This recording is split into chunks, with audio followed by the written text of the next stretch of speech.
Gimana perbedaan antara rambut keriting dan rambut lurus. Nah, ternyata itu ada perbedaan yang sangat signifikan dari segi kimia antara orang secara natural ya. Ini belum ngomongin tentang treatment-treatment di salon, tapi secara natural, secara genetik ada orang rambutnya lurus dan rambutnya keriting. Nah, itu kata kuncinya adalah jembatan disulfida. Tapi sebelum membahas tentang jembatan disulfida, aku mau bahas dulu tentang protein dan asam amino. Nah, karena rambut itu tersusun atas protein-protein yang namanya keratin. Nah, protein itu tersusun atas asam amino ya teman-teman. Dan asam amino itu ada 20, tapi kali ini kita akan bahas satu asam amino namanya sistein.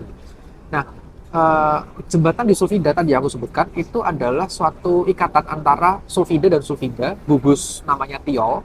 Tiol itu gugus SH, temannya alkohol, kalau alkohol itu OH.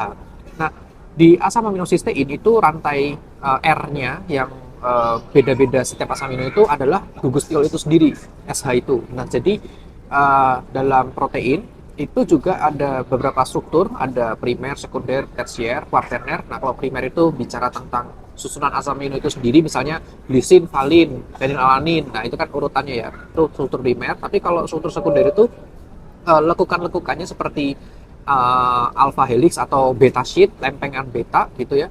Terus kalau tersier tuh ngomongin tentang struktur tiga dimensinya seperti apa.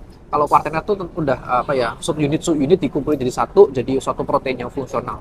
Nah, kalau protein banyak asam aminosisteinnya, kemungkinan bisa membentuk jembatan disulfida dan akan membentuk apa ya, semacam bengkokan gitu ya. Nah, makanya itu kalau rambutnya banyak jembatan disulfidanya, pasti rambutnya jadi kayak bergelombang, jadi wavy gitu. Nah, makanya di treatment salon itu ada yang namanya perm, itu untuk mengubah struktur dari rambut mau lurus jadi keriting atau jadi lurus.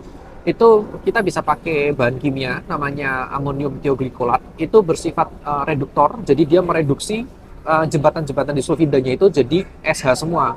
Jadi rambutnya jadi lurus dulu. Nah, habis itu kita bentuk-bentuk ya, entah di roll, entah di apa itu.